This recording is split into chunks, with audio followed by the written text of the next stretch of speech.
Our program for today, the Small Business Development Center of South Carolina.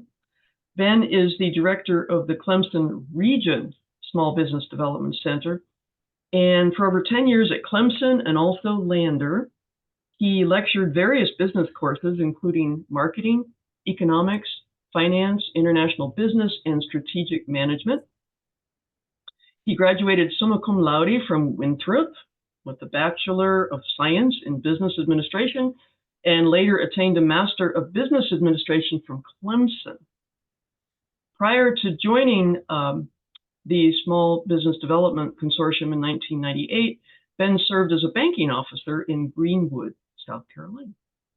Now, Jim Funk, welcome. Actually, Greg and I got to know Jim. We were all at one time members of the Indian Land Lunch Club together. And really, really, really good to see you again, Jim. He completed his BS in Mechanical Engineering at the University of Kentucky, and he earned an MBA from Clemson. He has held leadership positions in organizations ranging from small businesses to multi-billion-dollar global companies, including Michelin and Alcoa. He transitioned to business consulting in 2019, and in 2020, he joined the Winthrop Regional Small Business Development Center, and he's since served more than 400 clients and has helped secure funding of more than $2.5 million for 29 of those clients. He serves as vice chair on the board of the nonprofit Piedmont Music Therapy, and he also serves as vice president and treasurer of Hook, Line, and Heroes, a nonprofit that provides guided fishing experiences to disabled veterans. So welcome, welcome, welcome, Jim and Ben. And at this point, I'll turn it over to you guys. Thank you, Candace. Appreciate the opportunity. And Jim and I, we compare notes. We're really excited. It's been on our schedule for quite a while, and you guys will forgive me. I know most of you think of me as a guest, and that's on me. That's not on anybody else. But there's a couple things that I'm gonna hopefully fix that. That's on me. It's been on me for a while. But thank you for the wide berth of grace, and thank you for the opportunity. Very special. And Jim and I compare notes. I think if you guys are okay with it, I'm just going to kind of give an overview, who we are, what we do, and why. And then as you guys are out and about, connecting with us, and passing that word as a community leader to any business owner in your respective network. It's really easy. And I'll see if I can move through this fairly quickly. And then then Jim and I, will be kind of in a conversational mode with you. If you've got questions that might interest you, and we'll just kind of take a team approach on that, if that's okay with you. And I'm empowered to share my screen, Candace. Fantastic. I'll execute that and get us into slide mode. Yep, that's good. We should be in the slide mode at this point, right? Looks good. Fantastic. And again, really appreciate the opportunity. Just going to give you an overview, and I'm going to probably move fairly quickly through this because I think the value would be in discussion with Jim, probably a little more than myself, and then and myself as appropriate as for the bulk of our time regarding the presentations allowed. So really, it's all about building a business for us. Doesn't matter where they are in the process. I say that to say this: by internal goal, 60% of our client portfolio needs to be healthy existing businesses committed to growing jobs, hopefully right here in South Carolina. But that's a little behind the scenes. But you guys are, we're part of you, and from a perspective of Rotary. So give you that little insight. Really trying to accomplish three straightforward things in this general overview. One is to introduce our statewide SBDC Consortium. and then introduce our preferred approach in general for building a business, no matter what phase you may be in, or anybody in your respective communities if they're working to build a business, and then empower folks to move forward and empower others in their communities to take advantage of our outreach.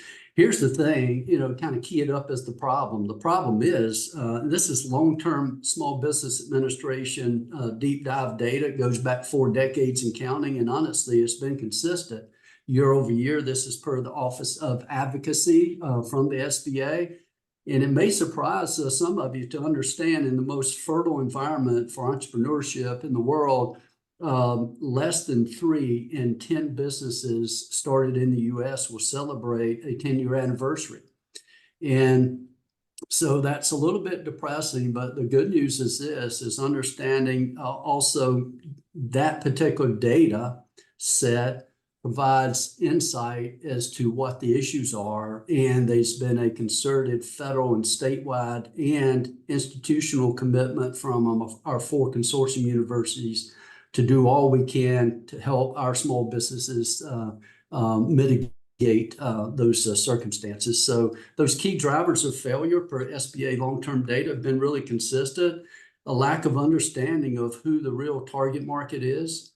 Jim and I'll have folks come to us, and you may or may not believe this, Candace, but we may ask, who's your market? And sometimes they'll reply, everybody. And if they reply everybody, Jim with his MBA hat on and mine with mine, our ears kind of stand up, because we know we can help those folks. We know we can help them right out of the chute, low-hanging fruit there.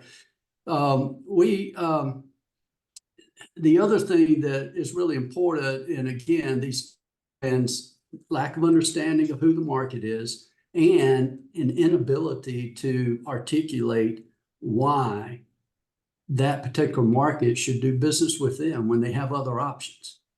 We'll also ask folks about their competition. Believe it or not, Jim will testify to this.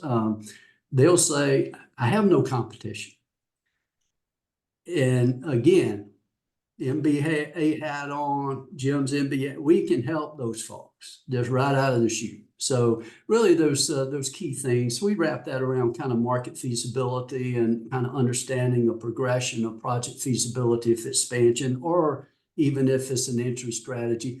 Coming in third, but it's been really consistent, is lack of adequate capital. I can tell you this, and for Candace, my background as a banking officer back in the day in Greenwood, I can assure you the time to approach your lender for money is not when your back's against the wall. It's on the front end to demonstrate competency and understanding of what you're doing, and really having the wherewithal to manage a concern in a professional, proactive manner. And then last, but certainly not least, the key headwinds that have been really consistent: inadequate management or leadership skills. And we're working with one right now. It's a medical specialty. He is literally an expert in his field, 10 plus years of ears, nose, throat credentials, excellent reputation as a physician. He's never built a business before. He's likely never led a team outside of a study team or something along those lines. It's been new, so we're 2 years in with him, and he's building an excellent business. But he shared with me, gosh, I've been humbled so much along the way. You just don't know what you don't know until sometimes you're in it, and then you have a rude awakening. Gosh, there's something here I didn't realize. What's going on? I say all this to say, point out, this is the issue, and this is quite honestly the reason that Jim and my the consortium Jim and I represent exists. Our SBDCs nationwide exist to help the entrepreneurs, the small business owners throughout the U.S. at this point mitigate these key headwinds as they're working hard to grow a business. We do that primarily as an SBDC through 3 avenues of service: no cost professional consulting, no cost to the client, no low cost education training programs, and then complementary resource connections to fill the gap per their need relative to our scope of work. We are a national network of SBDCs at this point. Guys, we've got SBDCs. So Jim and I have counterparts in every state and U.S. territory at this point in time. South Carolina, point of interest, since this club was kind of anchored in the 7750 district with the presence that really covers the upstate of South Carolina as part of that footprint. South Carolina was actually the 6th state to take advantage of the matching grant opportunity that was stood up in the late 1970s by the Carter administration to mitigate those key headwinds for the for-profit small business sector. President Reagan took the reins shortly thereafter and plowed some additional meat forward to that skeleton framework. And again, if it's understanding job creation, for-profit sector, you can kind of understand, well, we've been stood up by one side of the aisle and beefed up by the other. And we've been in business ever since. Our work's very straightforward. We keep score through job creation, and it takes capital investment to drive that. And so you kind of drill in. That's kind of how we keep score internally. And so just kind of say it that way, if you would. It's so we, as a consortium, our South Carolina SBDC, which you'll see the branding here, was stood up as the 6th state in the second round of SBDCs in 1979. And we've been a staple of the statewide economic development infrastructure support here in South Carolina ever since. And again, there's a federal policy perspective. Our federal matching grant's a 2-year grant. It's administered by the Small Business Administration. It requires, again, a matching grant, 50-50. It requires a statewide investment, in our case, through the state legislature.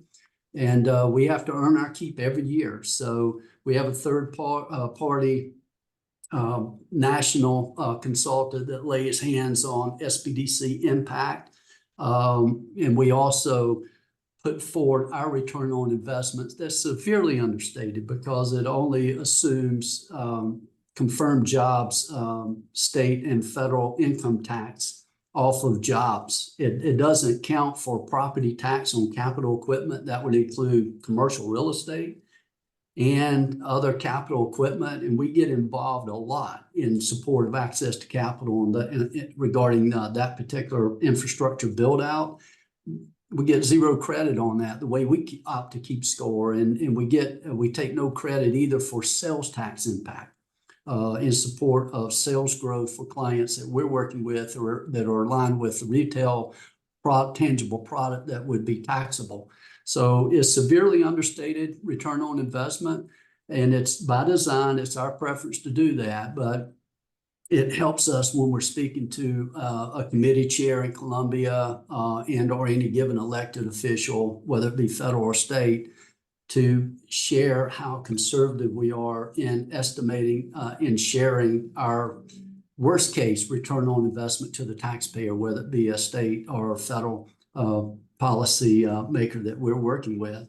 So the matching grant also requires not only the match, but also that an established entity host the SBDC.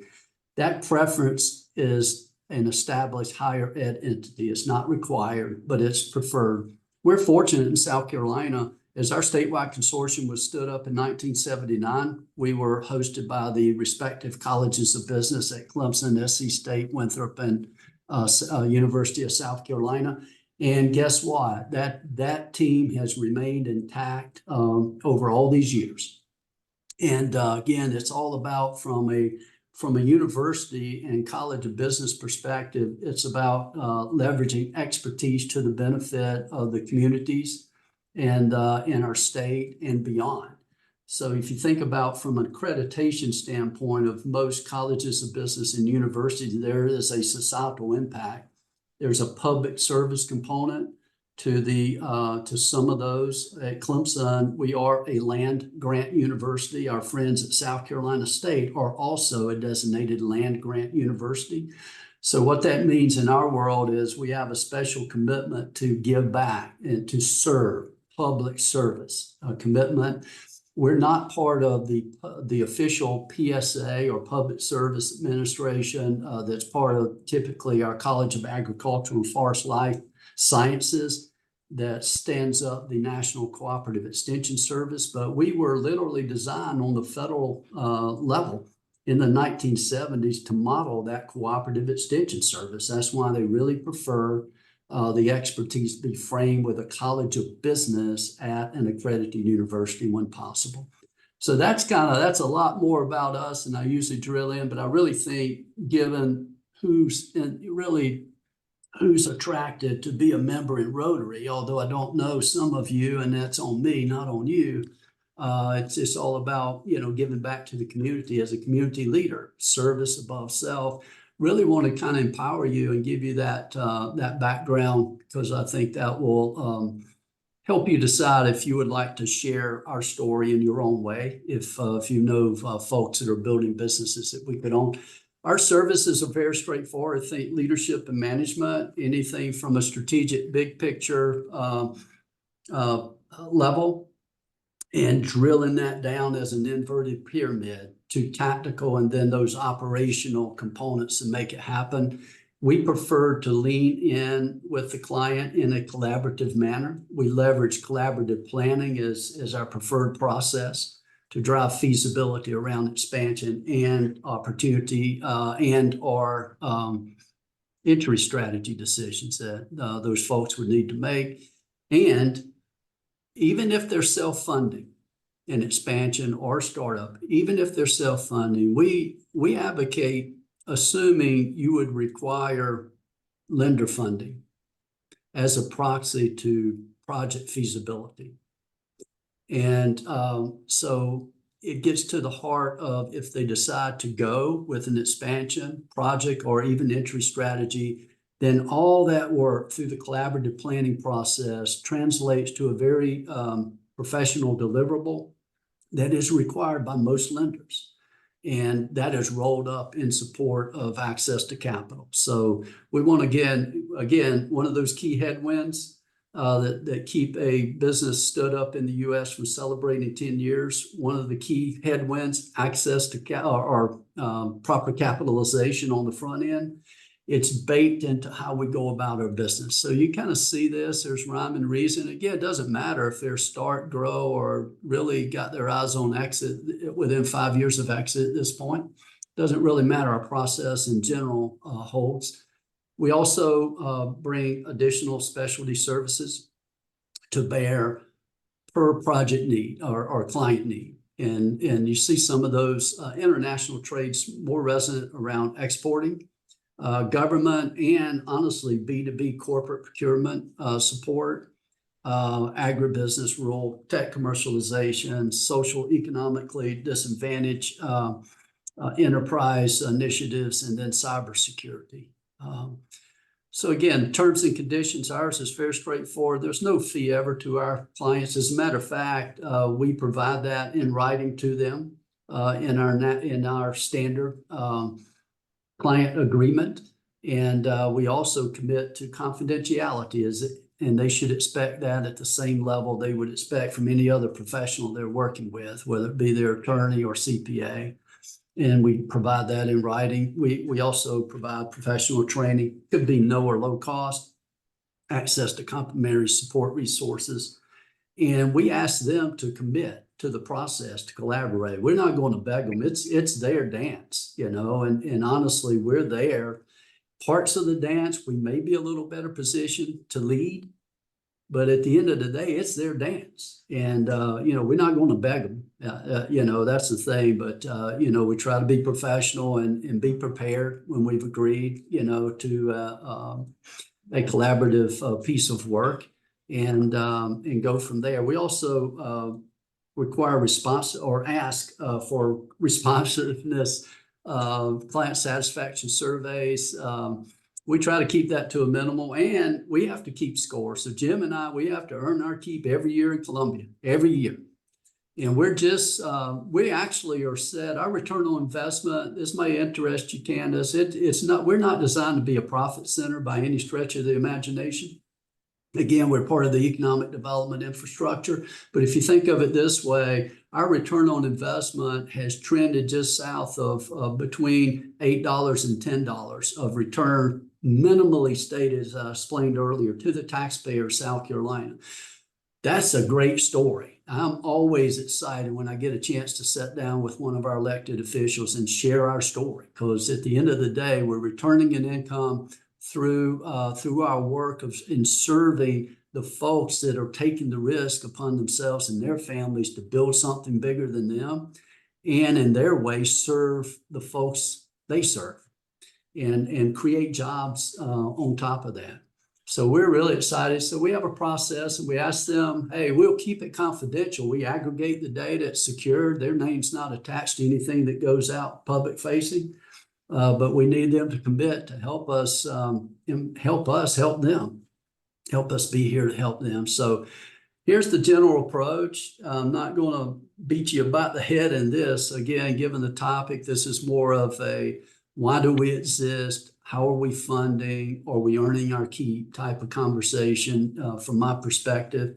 But I prefer the process or approach in general, whether we're working with an existing healthy business that is working hard to grow, or whether we're working with somebody trying to decide if they're going to start a business. Doesn't matter. We follow the same general process.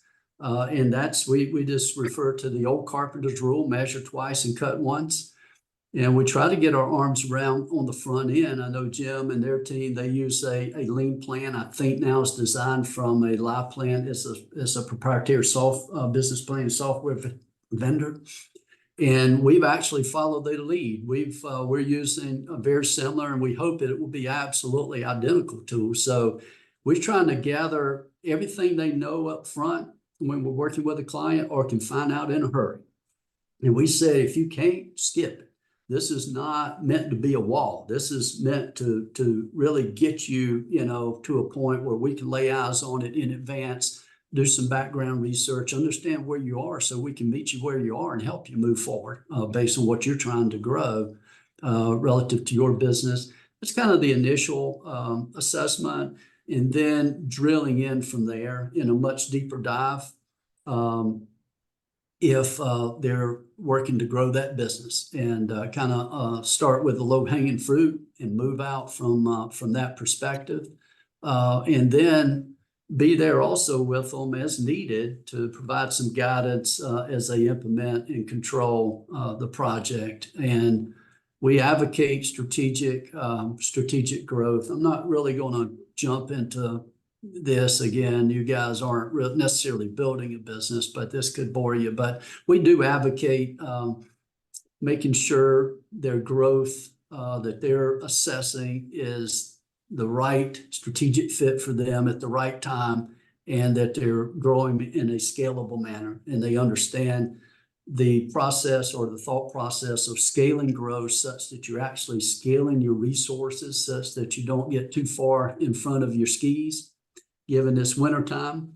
And you know how painful that can be. So again, we use a pitch or a lean plan, the one that Jim's team and my team have adopted. And honestly, we've been role models. So our counterparts at USC and SC State have just made a decision to jump in. It's really a live plan.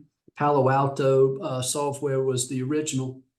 And we have a license that we leverage that collaborative business planning software with these folks. You'll see, again, second deeper dive after the preliminary. If they say, yeah, let's just move forward along this project, everything looks like it's there. We got framework, and takes a much deeper dive around market study, financial modeling. If you hit your goals and hold your budget in check, wouldn't you want that assurance to know you're going to get the margins you need in your industry to offset the risk? It's comparable. And honestly, wouldn't it be great if you knew if you're going to hit your goals and hold your budget in check, that you're actually going to be able to cash flow this thing with the amount of capital you got access to if you've got some seasonal spikes? So it's just, you'd be shocked. You'd be shocked. Jim, no doubt, and I know I have, and I know Jim has. We ran into folks that had really fairly successful companies And from a growth perspective, backed themselves a little bit against the wall and had a little bit of an economic cycle downturn. And it cost them I've had one that cost them a 90-year, that's, I said 90-year business, fourth generation. And again, it was just getting caught a little flat-footed. And, you know, I wish we'd have met him before his back was against the wall, because at that point there was no way out. And that was in that economic, that real estate downturn. It was painful to see, but again, it happens. And then implementation, and we have a process that we suggest for that. And we just lean heavily in strategic management as the process to grow a business the right way, whether you're starting out or whether you've been in it. That guy was fourth generation trying to take that over and move that one. We lay out, really, this is just the generic strategic planning process. Most of you guys in the room have been part of a strategic team and are familiar with getting your arms around the current situation and then calibrating that to your chosen destiny over time relative to your mission-driven scope of work, and then developing those plans of actions, the strategies, the objectives, and everything that drills down into those to make that actionable. And then obviously some system to implement and control, and understanding it's a never ending, it never ends. It's like the mail in the old Seinfeld episode. Kramer wanted to opt out of the mail. It never ends. It drives you nuts, but it never ends, right? So you can see our muted in the background, and we muted that in the shade because, again, it's your dance. You know, we're there to support you within the scope of our work, and you'll see in general what that nature of support would be relative to any part of the strategic process. And then I'll say this to encourage folks, doesn't really matter. Maybe some of you guys on the call own your own business. That's not unlikely in a given Rotary club. I'll say this, you know, part of our charge is just meet you where you are. I don't care how long you've been in business. I don't care where you are in the spectrum. Jim doesn't either. If you're a for-profit small business owner, we're here to help you based per our scope of work. And we meet you where you are. Where we would love to hopefully encourage you to commit to being over time is a true strategic manager of your business, and really being proactive to shape all the things that are shapeable, impact all the things that you can impact, understanding you don't hold all of the cards. Some of that is monitoring and predicting to mitigate. And then some of that is a little more proactive decision-making of how am I actually going to grow, and given my basic options and given the relative risk that I'm willing to fold in, and what that looks like long-term for you. So just a strategic alignment. It's, again, a lot of you guys have served at a senior leadership level in an entity and understand the importance of strategy alignment. A lot of folks we're working with, my physician friend, for example, you know, highly intelligent, very accomplished in his field, but again, you don't know what you don't know. And he's, you know, he never trained in a business school. You wouldn't expect him to understand the importance of corporate level strategy decisions, and then flowing from that, those that are more business level oriented around how you're going to compete. And in our world, I'll be honest with you, there's not a small business that I've dealt with that can be a true cost leader, just given the size that they are. And so really they will hang their hat on a differentiation strategy and helping them understand, you know, how important it is to clear that up and to articulate that. Again, what was that second key headwind that kept some business from 10-year celebration? It was following the lack of understanding of who their target market was. The second one was the inability to set themselves apart from all the other options. So differentiation strategy, making sure they have a solid business level strategy that defines how they compete. And then obviously all that needs to be reflected in the functional level strategies. So, you know, and not contradictory.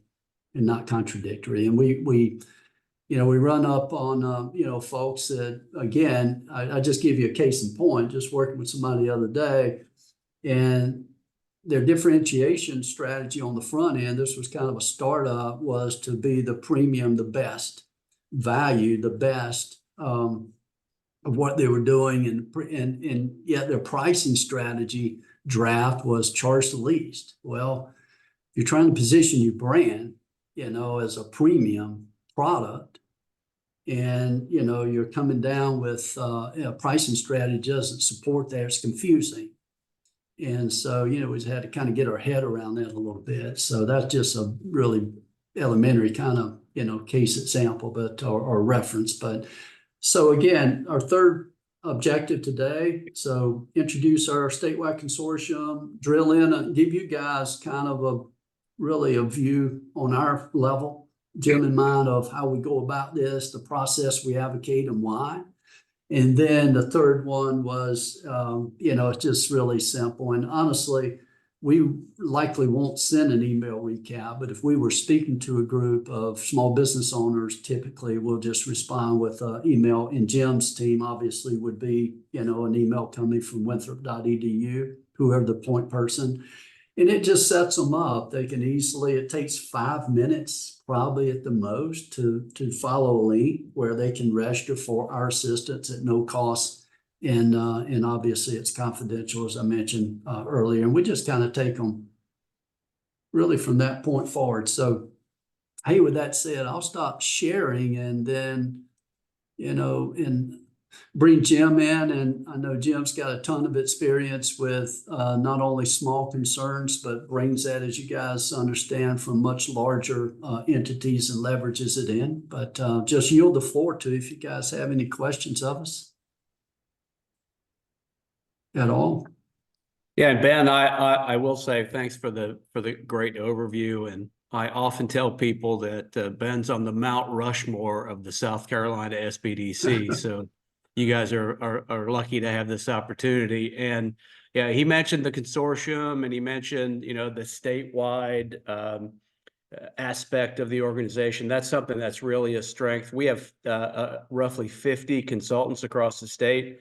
We all have different backgrounds, obviously, and different experiences. He mentioned those specialties like government contracting and global trade. We have designated teams of experts. Plus, we have a lot of communication among that team. We get together every 2 weeks on a Zoom call, a network call. We get together at least a couple times a year in person. So we know, when I get a new client, I'll often reach out to the entire network, to all 50 consultants, and say, hey, have you ever had a popular one right now? Have you ever worked with a pickleball facility? And I actually have 2 clients right now that are at the very beginning stages of opening a pickleball facility. Well, it just so happens that in Columbia, we have a client that is an existing business that's gone through all that, and the value of being able to share that experience is really, really important and great leverage for us. So thanks, Ben. Good job. Great. Thanks, Jim. And I tell you, it's guys, any questions at all? Jim is, I've been in this a long time. There are a few folks, when they come into the network, you kind of hang back. You just kind of want to get a feel for where they're coming from. And I can tell you, Jim, when Jim has a point to make, everybody on our statewide team listens, because it's typically measured and there's typically a value behind it. So I'm just really excited, Jim, to have a chance to just, be on here and, share with the crew a little more about who we are and what we do and our statewide team. It's a really exciting opportunity to do this with you. Thank you. So good. We really appreciate it, Ben and Jim. And I know there's a couple hands, 3 hands raised already. I just have to share one thing, and that is I had this image in my head. So the person who just went into the Shark Tank gets kicked back out into the hallway, and you and your cohorts are standing there at the end of the hallway going, Let's talk. That's funny. So- Well, I appreciate that. And hopefully we could have, may have been with some before they went to the Shark Tank. Well, and yeah, some of them, I realize that's the that's whole true. point, isn't it? Yeah, I don't know if I've got a release on this one. We had one last year. It was a technology commercialization project in the upstate, and they were funded. So they were looking for capital on the front end, and honestly, given what they do on the R&D side, really not bankable, so they needed private investment funds. So they secured $7 million to keep moving that forward. These are two accomplished Marine Corps helicopter pilots, and so they leverage that expertise. And theirs is it's a GPS technology that's related to medical response that really can really help our safety infrastructure in the U.S. and beyond. So, you never really know. Now, those folks, you mentioned Shark Tank, and I thought of them because I would be surprised if we all don't know who those folks are, soon.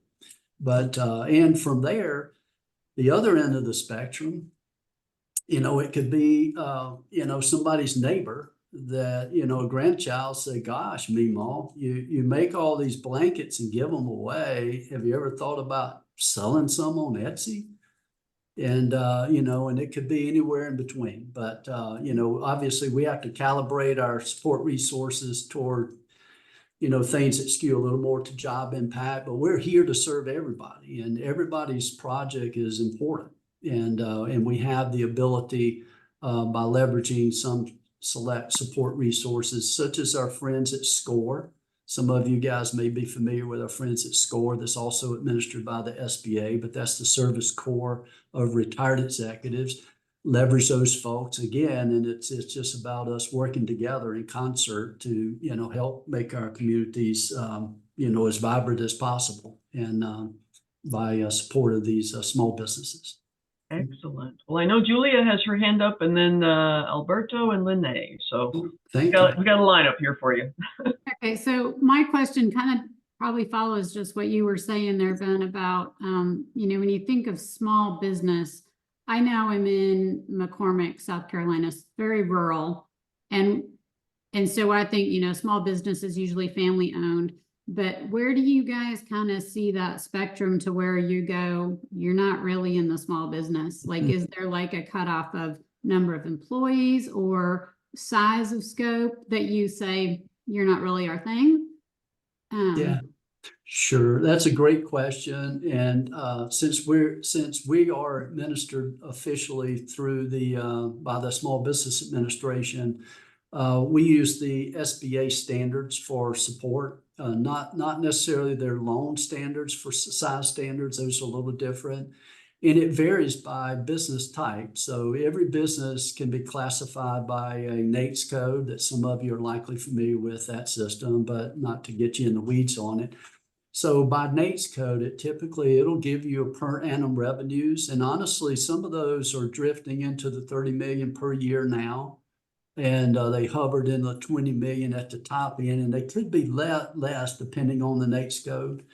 And typically, and then manufacturers are usually by number of employees per legal facility or plant, if you would. Most of those are compartmentalized for risk management. And typically for our service, it's 500 employees or less.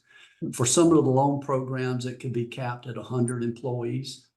So, and then when I say less, again, that could be, neighbor selling something they're making, little, what I call a hobby business. And again, we deal with them differently, but we respect them all and we appreciate them all. Mm-hmm. All right. Alberto. Lene first. Oh, okay. Let's see if my voice holds out. Knowing that y'all are at colleges and knowing that your objective is not to necessarily, work with students there, I'm curious though, whether or not there's any way that students become aware of you. And the reason I ask this question, having worked at Greenville Technical College, a lot of students have ideas. They have things they think they want to pursue as a business. And me being like totally not able to give advice, but listening, sometimes I'm thinking, oh dear, but then then sometimes you think, wow, I wish there was somebody we could send them to.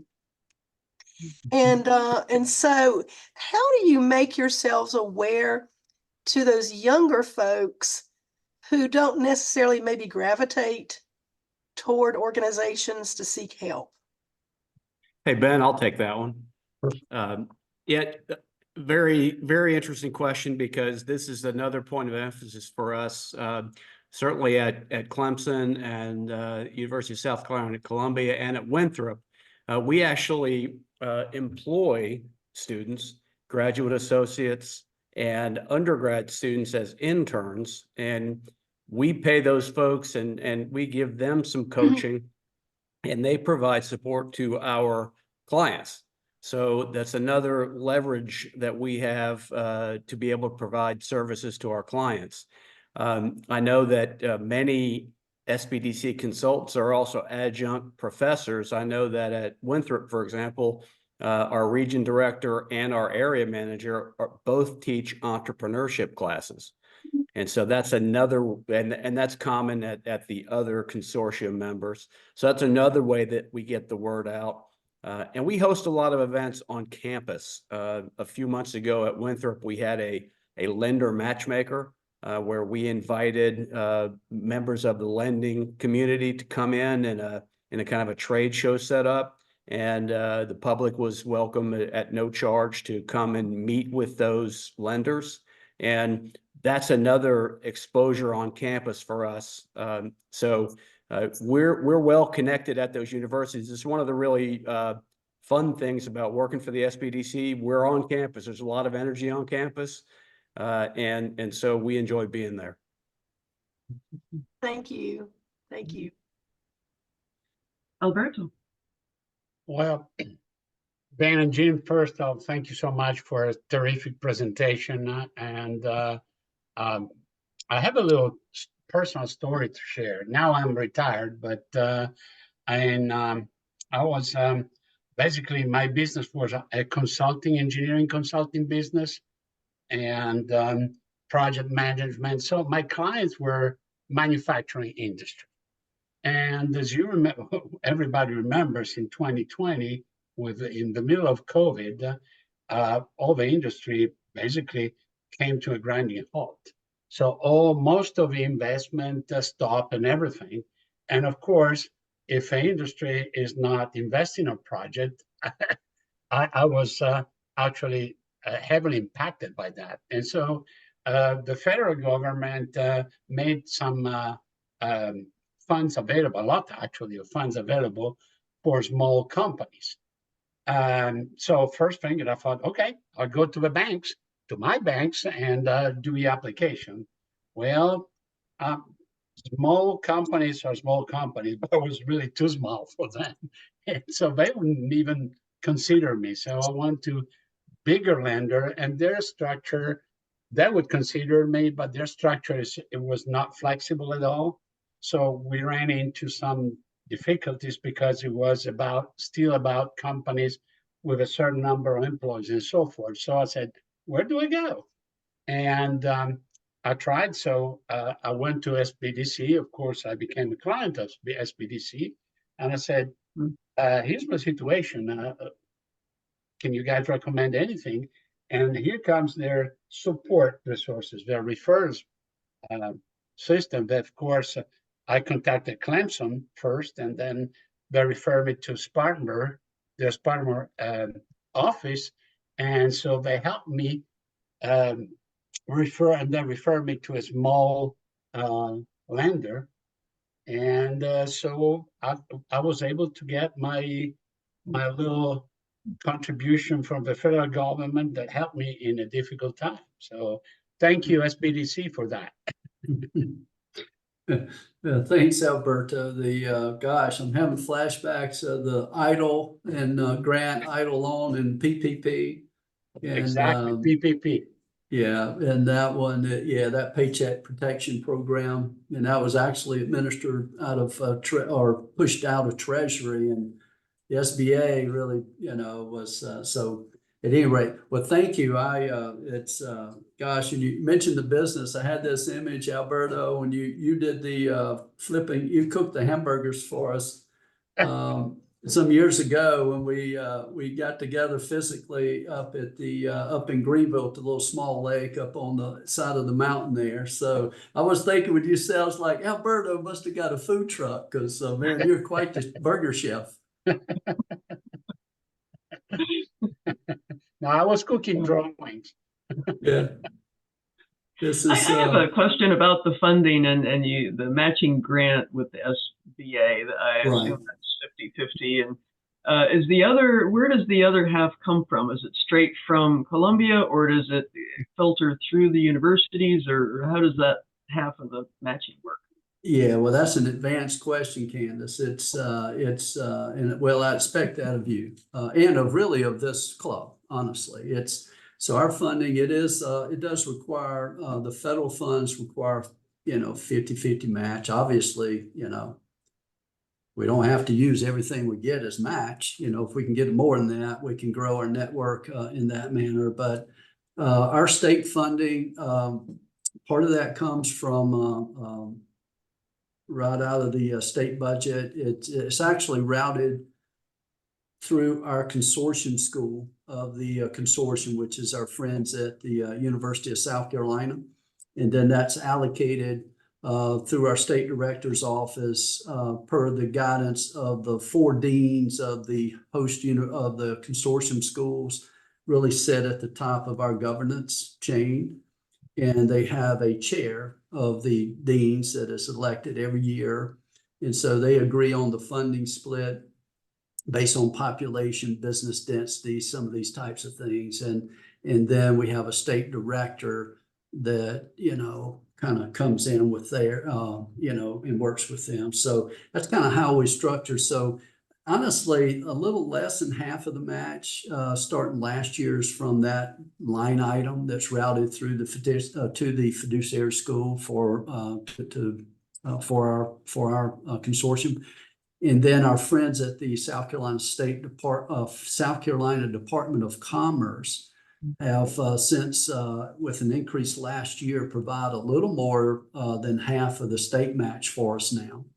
And they have, from their perspective, they can recreate the wheel, or they can leverage the juice that's there in the matching grant opportunity. And they've, over the past, probably a little more over the past 6-8 years, have chosen the latter, which makes sense. I think they have typically one kind of go-to person who's kind of the expert on small business, and they do a great job. And a big part of their job is understanding what are the resources there. So if a small business owner calls Columbia, whether it comes into the governor's office or Department of Commerce, then we have relationships. They understand so we get that, typically a personal introduction by email. So the folks don't feel like they're just being pushed off, but they understand we're here to help them. And so, and that's kind of how we're funded. And then the host universities make some level of financial investment, and then they have some in-kind, like provision of office space and stuff that, sometimes might be put forward as match, but we're pretty much over our match requirement at this point, and have been for a little while. It's good to hear that you have that kind of support at the state level. Sometimes federal grants, it can be hard to put the match together, and that's clearly not a problem for you all. I want to make sure Alberto had to leave. I want to make sure you see his thank you note in the chat. Fantastic. I just have one other observation, unless there's another question or comment, or okay. So you start out right out of the chute about the target market and why a business is the one when other options are available. And boy, does that resonate with Rotary clubs. And I was sitting there listening and going, maybe we need a little bit more ideas from you guys. I think we're on a good path, but it can always use some tweaking. But that target audience truly is key to marketing, and there are a lot of folks who miss that. So I'll just share briefly that one of our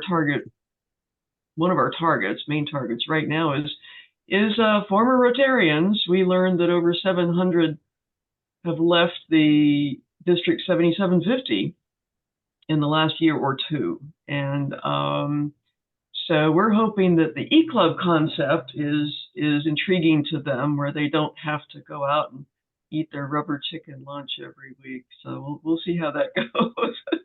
I'm not trying to rag on chicken. I love chicken, but anyway, so we do actually, we have a what I think is a lovely way of thanking our speakers. And Lene and Julie alternate months in selecting a book, a children's book, for one of our little free libraries in the upstate. And this was selected specifically for you two for today. And it's called Ava and May Own a Lemonade Stand. And they solve problems and learn so much when they found their very own business. So this will go in a little free library in your honor. And we hope I need to go out and buy that. So anyway, thank you so very much for your time today. And it's inspiring to know that, I mean, South Carolina is a very business forward state, and it's good to know that some of the small businesses are in really good hands. So thank you all very much. So as you know, as Rotarians, we close out our meeting with our 4-way test of the things we think, say, or do. So if you are on mute, please unmute. And first, is it the truth? Truth. Second, Is it fair Is it to all fair to all concerned? third, Will it Will build it build goodwill goodwill and better friendships?